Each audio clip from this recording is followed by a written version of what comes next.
सहारनपुर से लगभग 40 किलोमीटर दूर का ये इलाका गांव सैद मोहम्मदपुरगढ़ वैसे तो बेहट विधानसभा के अंतराल आता है, जहां से 2022 के विधानसभा के आम चुनाव में उमर अली खान विधायक बने थे, जो कि समाजवादी पार्टी से ताल्लुक़ रखते हैं। अगर बात करें उत्तर प्रदेश की डबल इंजन की सरकार की, तो डबल इंजन की सरकार प्रदेश के मुखिया योगी आदित्यनाथ लगातार प्रदेश की छोटी सड़कों को गड्ढा मुक्त बनाने का प्रयास भी करते हैं और लगातार सरकार ये दावा करती है कि प्रदेश की जो तमाम छोटी बड़ी सड़कें हैं वो गड्ढा मुक्त होंगी। ऐसे में हम दिखाना चाहेंगे आपको बेहट विधानसभा का ये इलाका है। आप तस्वीरें देखकर अंदाज़ा लगा सकते हैं आखिरकार जो राहगीर हैं, जो तमाम ग्रामीण हैं, उनकी किस तरह की परेशानी यहाँ आपको दिखाई देगी। देख सकते हैं तमाम कीचड़ से लबालब ये रास्ता है। आप देखकर अंदाज़ा लगा सकते हैं कि जो राहगीर हैं उनको कितनी से अपनी आवाजाही करते हैं, इसको लेकर उनकी किस तरह की समस्या है, ये उन्हीं से हम सीधा पहले तो आपका जी सबसे पहले अपना नाम बताएं। मेरा नाम विक्रम प्रधान है, ग्राम सैद मोहम्मदपुरगढ़ से। रास्ते की हालत बहुत ख़राब है और खस्ता है, जर्जर हालत में लंबे समय से पड़ा हुआ है रास्ता। आपके क्या प्रयास होंगे इसमें?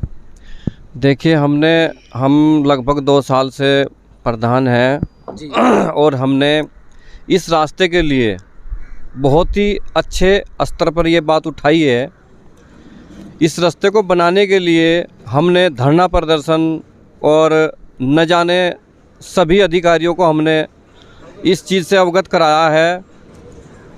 तहसील दिवस में भी हमने इसकी एप्लीकेशन लगाई है और धरना प्रदर्शन करके 4 दिन के बाद में हमें यहाँ पर जो धरना प्रदर्शन था उसको रोकने के लिए एसडीएम साहब आए और उन्होंने आकर हमें आश्वासन दिया है कि हम लगभग 15 या 20 दिन के अंदर अंदर इसका एस्टीमेट बनवा करके सड़क को बनवाने। माना ये भी जाता है कि लंबे समय से यहाँ के लोगों को आश्वासन पे आश्वासन दिया जाता है, लेकिन धरातल पे कुछ दिखाई नहीं देता। ऐसे में आप क्या कहेंगे?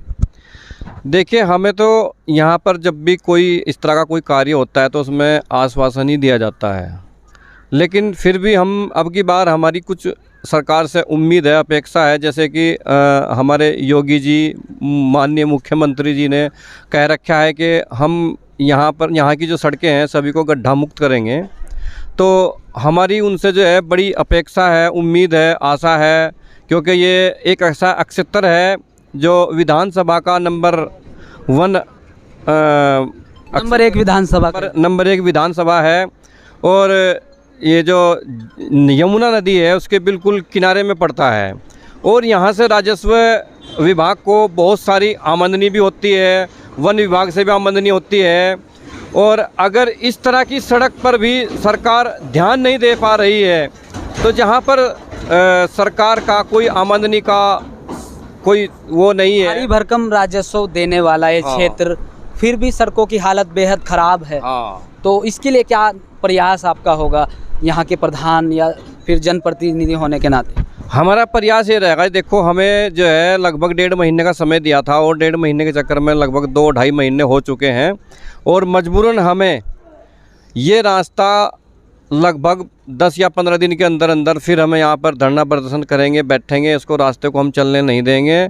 ये हमारी मजबूरी हो जाएगी और सरकार इस चीज़ के लिए हमें मजबूर करेगी और हम निवेदन करते हैं कि इस तरह का कोई कार्य हमें ना करना पड़े और ये सड़क जल्दी से जल्दी बनवाने की कोशिश की जाए। और सबसे बड़ी दिक्कत हमें यहाँ पर हमारा जो ये क्षेत्र है इसमें एक नदी पड़ती है बूढ़ी, उसका पुल भी बनना बहुत ज़रूरी है, क्योंकि काफ़ी वर्षों से यहाँ पर उसकी पुल की एप्लीकेशन वगैरह सभी को उससे अवगत करा चुके हैं, लेकिन वो काम होने पर नहीं आ रहा है, उस पर कोई ध्यान नहीं दे रहा है। और 15-15 किलोमीटर दूर तक यहाँ पर इंटर कॉलेज हैं, बच्चों को बड़ी दिक्कत परेशानियाँ आती हैं। जब भी कोई बरसात में नदी वगैरह चढ़ती है तो इधर के बच्चे इधर रह जाते हैं, उधर के उधर रह जाते हैं। कोई भी सुविधाओं को प्रभावित करता है। हाँ, कोई भी मतलब चाहे तारीख हो किसी का, चाहे कोई भी काम हो, कितना भी काम जरूरी हो, सब के सब ऐसे ही रह जाते हैं, मायूस रह जाते हैं, मजबूर हो जाते हैं।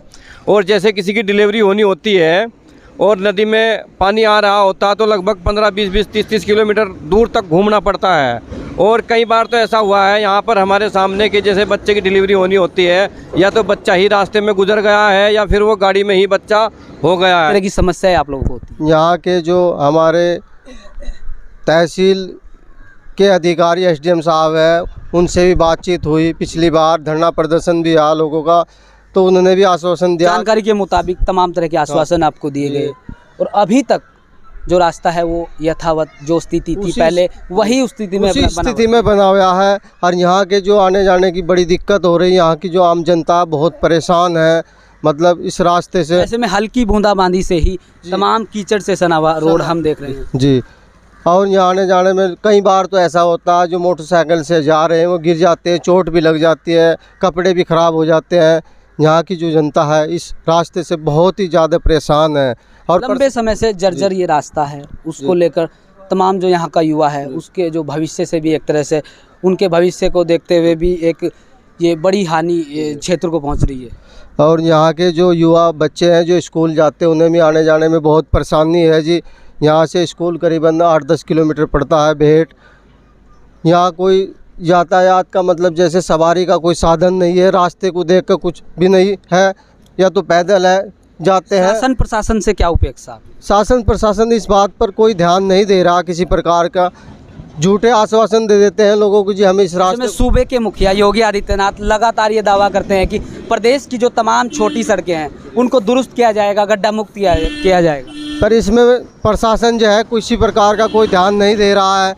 मतलब यहाँ बहुत बड़े बड़े खड्डे हो जाते हैं और लोगों को बड़ी दिक्कत होती है। और प्रशासन के पास जब जाते हैं, मान लिया डीएम है, एसडीएम है, तहसीलदार है, इनके पास जाते हैं रास्ते के बारे में, यहाँ की जो जनता है वो झूठा आश्वासन दे देते हैं कि हम रास्ता सही करा देते हैं, पर इसके बारे में कोई ध्यान नहीं दिया। खराब सड़क को लेकर के क्षेत्र की, चाहे वो शिक्षा व्यवस्था हो, चाहे चिकित्सा हो, तमाम तरह की जो मूलभूत सुविधाएं हैं उनसे क्षेत्र के लोगों को लगातार वंचित रहना पड़ रहा है।